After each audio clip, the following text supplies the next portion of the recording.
Bharatiya Janata party आज के Indian politics में एक बहुत बड़ी ताकत। उसकी शुरुआत भारतीय जनसंघ से हुई थी जो 1951 में बना था। बीजेएस महात्मा गांधी जी की हत्या के बाद जो पॉलिटिकल वैक्यूम आया था उसमें से जन्मा था। उनका मकसद था इंडिया के लिए एक अलग हिंदू नेशनलिस्ट नजरिया पेश करना। श्यामा प्रसाद मुखर्जी जो हिंदू महासभा के एक जाने माने व्यक्ति थे, उन्होंने बीजेएस की स्थापना में अहम भूमिका निभाई। बीजेएस ने खुद को इंडियन नेशनल कांग्रेस के ऑल्टरनेटिव के रूप में पेश किया क्योंकि उन्हें लगता था कि कांग्रेस माइनॉरिटी कम्युनिटीज को खुश करने के लिए हिंदू मेजॉरिटी के साथ अन्याय कर रहा है। इस समय बीजेएस नेशनल आइडेंटिटी और कल्चरल प्रिजर्वेशन पर होने वाले वाद विवाद में आजकर हिस्सा लेता था और अक्सर ऐसी पॉलिसीज का समर्थन करता था जो हिंदू भावनाओं से मेल खाती थी। हालांकि बीजेएस को हिंदू समाज के कुछ वर्गों में समर्थन मिल रहा था, लेकिन शुरुआती दशकों में यह नेशनल पॉलिटिक्स में ज्यादा आगे नहीं बेच पाया। हिंदू आइडेंटिटी पॉलिटिक्स पर जोर और राष्ट्रीय स्वयंसेवक संघ के साथ उसके करीबी रिश्ते ने उसकी पहुंच उसके मुख्य आधार से आगे नहीं बढ़ने दी। चुनावी रूप से सीमित सफलता के बावजूद बीजेएस ने इंडिया में हिंदू नेशनलिज्म पर डिस्कोर्स को आकार देने में महत्वपूर्ण भूमिका निभाई। हिंदुत्व पर उसका जोर, एक कॉन्सेप्ट जो इंडियन कल्चर को हिंदू नजरिए से परिभाषित करना चाहता था, का इंडियन पॉलिटिक्स पर एक स्थायी प्रभाव पड़ा और आखिरकार इसने बीजेपी के उदय का मार्ग प्रशस्त किया। 1977 में इंडिया का पॉलिटिकल लैंडस्केप पूरी तरह से बदल गया जब तत्कालीन प्रधानमंत्री इंदिरा गांधी ने इमरजेंसी की घोषणा कर दी। बीजेएस और कई दूसरे ऑपोजिशन पार्टीज ने मिलकर जनता पार्टी बनाई जो इमरजेंसी का विरोध करने के लिए एकजुट हुए थे। यह स्ट्रेटेजिक अलायंस सफल साबित हुई और जनता पार्टी ने 1977 के आम चुनावों में जबरदस्त जीत हासिल की। यह पहली बार था जब कोई नॉन कांग्रेस पार्टी केंद्र में सरकार बनाने में कामयाब हुई थी।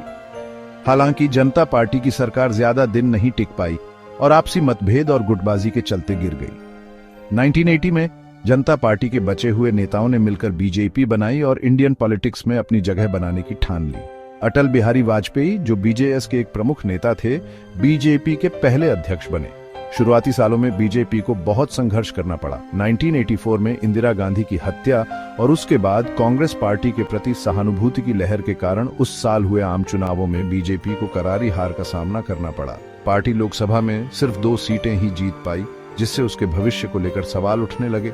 हालांकि 1980s के आखिर और 1990s के शुरुआत में बीजेपी का भाग्य बदलने लगा क्योंकि उसने राम जन्मभूमि आंदोलन पर ध्यान केंद्रित करना शुरू कर दिया।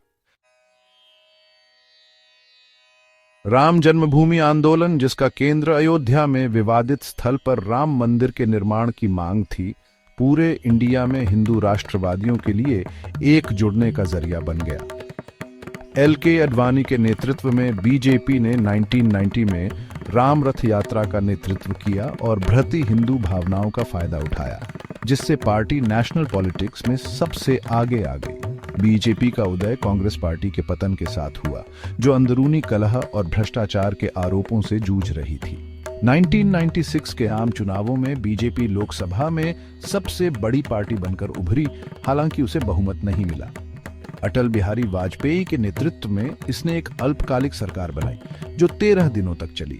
हतोत्साहित नहीं, बीजेपी ने क्षेत्रीय दलों के साथ मिलकर राष्ट्रीय जनतांत्रिक गठबंधन (एनडीए) बनाकर एक बड़ा गठबंधन बनाने की दिशा में अपने प्रयास जारी रखे। वाजपेयी के नेतृत्व में एनडीए 1998 में सत्ता में आया, जिसने इंडियन पॉलिटिक्स में बीजेपी के दबदबे की शुरुआत की। कई चुनौतियों का सामना करने के बावजूद वाजपेयी सरकार ने अपना कार्यकाल पूरा किया और कई महत्वपूर्ण आर्थिक और इंफ्रास्ट्रक्चर प्रोजेक्ट्स को लागू किया। हिंदुत्व के कॉन्सेप्ट में निहित बीजेपी की विचारधारा बहुत बहस और चर्चा का विषय रही है। आलोचकों का तर्क है कि हिंदू पहचान पर बीजेपी का जोर एक्सक्लूजनरी है और इंडिया के सेक्युलर ढांचे को कमजोर करता है।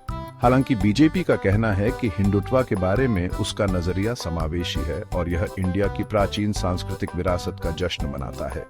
जम्मू और कश्मीर में अनुच्छेद 370 को निरस्त करने, नागरिकता संशोधन अधिनियम और अयोध्या में राम मंदिर के निर्माण जैसे मुद्दों पर पार्टी का ध्यान केंद्रित करने से जनता की राय और भी ज्यादा बढ़ गई है।